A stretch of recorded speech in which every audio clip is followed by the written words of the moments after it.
Shalom, selamat pagi, salam sejahtera bagi saudara yang dikasihi Tuhan, dimanapun saudara berada.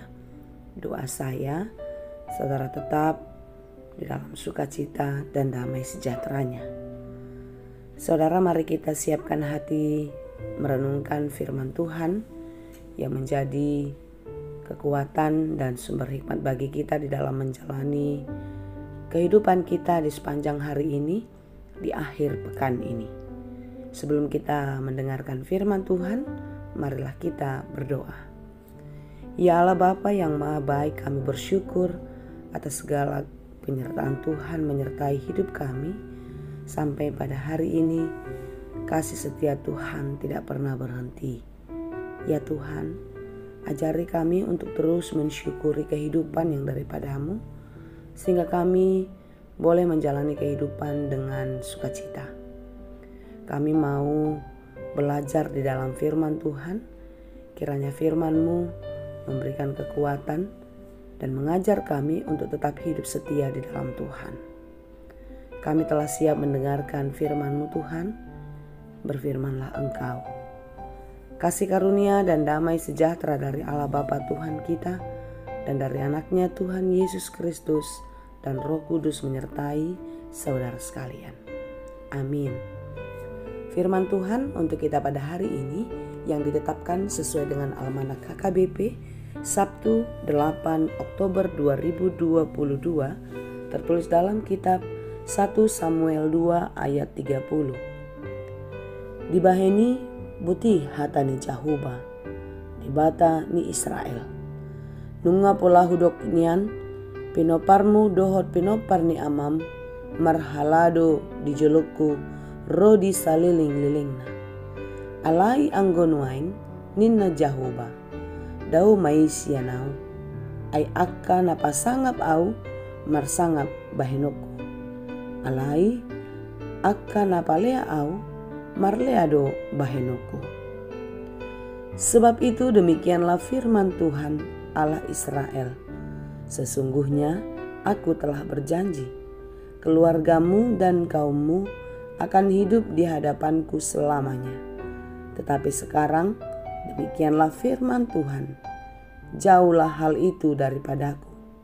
Sebab siapa yang menghormati aku akan kuhormati. Tetapi siapa yang menghina aku akan dipandang rendah. Demikianlah firman Tuhan. Prinsip kehidupan adalah siapa yang menabur pasti menuai. Segala taburan, baik atau buruk, kita juga akan menuai hasil dari taburan itu. Paulus berkata di dalam Galatia 6 ayat 7, jangan sesat. Allah tidak membiarkan dirinya dipermainkan. Karena apa yang ditabur orang, itu juga yang akan dituainya. Saudara yang dikasihi Tuhan, ketika kita menyatakan kita mengasihi Tuhan, tentu tanda kasih kepada Tuhan haruslah kita refleksikan di dalam kehidupan. Kasih kepada Tuhan kita tunjukkan di dalam perkataan dan tentu harus selaras di dalam perbuatan kita. Mengasihi Tuhan berarti kita menuruti apa yang dikehendakinya dan juga menjauhi segala larangannya. Kita boleh mengingat hukum Taurat yang ke-10 itu. Bagaimana aturan dan larangan dinyatakan Tuhan dalam kehidupan umat manusia. Secara khusus kepada bangsa Israel ketika mereka akan tiba tanah Kanaan, tanah perjanjian yang diberikan Tuhan bagi mereka. Tanah perjanjian itu diberikan bagi bangsa Israel, tetapi tidak bagi mereka yang hidup tidak taat kepadanya. Musa sendiri tidak sampai di sana karena Musa tidak taat kepada Allah. Pada waktu bangsa Israel mengalami kehausan di padang gurun, Allah memerintahkan kepada Musa untuk mengumpulkan bangsa itu dan mereka bisa melihat apa yang dilakukan Allah melalui Musa bagi mereka. Dalam Bilangan 20 ayat 8 dikatakan, ambillah tongkatmu itu dan engkau dan Harun kakakmu harus menyuruh umat itu berkumpul. Katakanlah di depan mata mereka kepada bukit batu itu, supaya diberi airnya. Demikianlah engkau mengeluarkan air dari bukit batu itu bagi mereka dan memberi minum umat itu serta ternaknya. Tahukah kita, saudara, apa yang dilakukan oleh Musa pada waktu itu?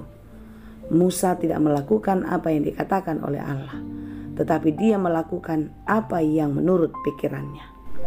Musa memukul bukit batu dengan tongkatnya 2 kali. Dan benar, air pun keluar dari sana. Tetapi Musa melakukan apa yang menurut hati dan pikirannya, bukan menurut Tuhan. Itulah sebabnya Tuhan menghukum Musa. Dalam Bilangan 20 ayat 12 dikatakan, karena kamu tidak percaya kepadaku dan tidak menghormati kekudusanku di depan mata orang Israel, itulah sebabnya kamu tidak akan membawa jemaah ini masuk ke negeri yang akan kuberikan kepada mereka. Saudara yang dikasihi Tuhan, seperti itulah yang terjadi kepada Imam Eli dan anak-anaknya. Mereka adalah keturunan Lewi yang dipilih untuk menjadi imam bagi bangsa Israel. Dan merekalah yang akan dipakai Allah untuk menyatakan kemuliaannya bagi umat manusia. Ternyata di dalam segala perjalanan kehidupan, Imam Eli dan anak-anaknya, secara khusus Hofni dan Fineas, tidak hidup di dalam kekudusan. Mereka hidup di dalam kecurangan. Kalau Allah sudah memilih mereka, Allah pun akan menggugat mereka atas segala perbuatannya. Imam Eli baik, tetapi dia punya banyak kelemahan. Dia tidak bisa mempertahankan imannya kepada Allah dengan sepakat kepada anak-anaknya. Dia justru ikut menikmati apa yang dilakukan oleh anak-anaknya, yaitu Hofni dan Fineas. Mereka hidup di dalam kecurangan di hadapan Allah. Sekalipun Allah telah berjanji bagi Eli dan keluarganya agar mereka hidup di hadapan Allah, tetapi karena pelanggarannya, karena dosa-dosanya, Tuhan menggugat mereka. Jauhlah hal itu daripadaku, sebab siapa yang menghormati aku akan kuhormati, tetapi siapa yang menghina aku akan dipandang rendah. Saudara yang dikasihi Tuhan, seperti yang saya katakan tadi, bahwasanya Tuhan tidak mau dipermainkan. Apa yang kita janjikan di dalam hidup kita untuk hidup di dalam ketaatan, maka itulah yang harus kita refleksikan di dalam kehidupan kita setiap hari. Kapanpun, dimanapun kita berada, kita hidup di dalam kekudusan, hidup di dalam kebenaran seperti yang dikehendaki Tuhan. Terhormat dan berharga di mata Tuhan mereka yang hidup menurut Tuhan. Hiduplah menurut kehendak Tuhan dan jadikan hidupmu berharga di mata Tuhan karena engkau taat dan setia kepadanya. Tuhan Yesus memberkati. Amin. Terima kasih Tuhan untuk firman-Mu hari ini. Kami belajar di dalam firman Tuhan untuk hidup taat dan setia. Tuhan, kasih setiamu tidak pernah berhenti. Segala sesuatu akan Tuhan pakai untuk kebaikan kami. Oleh karena itu Tuhan, biarlah kami semakin dimampukan untuk mengerti apa yang Engkau kehendaki di dalam hidup ini. Mampukan kami untuk melakukan seperti yang Engkau kehendaki. Kami serahkan seluruh kehidupan kami, seluruh pekerjaan kami ke dalam tangan Tuhan. Kiranya Engkaulah yang memberkati.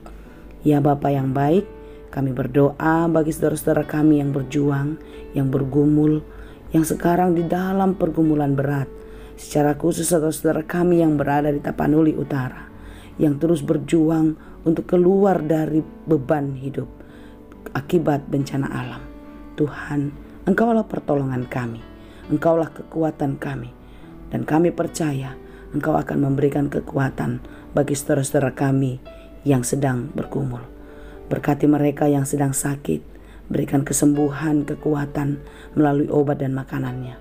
Kami percaya Tuhan, kasih-Mu tidak pernah berhenti, dan biarlah kami tetap taat dan setia, hanya percaya kepadamu saja. Terima kasih Bapa yang baik. Kami serahkan seluruh kehidupan kami hanya ke dalam tangan pengasihan-Mu. Engkaulah kiranya yang menguatkan dan memberi hikmat bagi kami untuk menjalani kehidupan kami lebih baik daripada hari ini. Terima kasih Tuhan, hanya di dalam Yesus kami berdoa.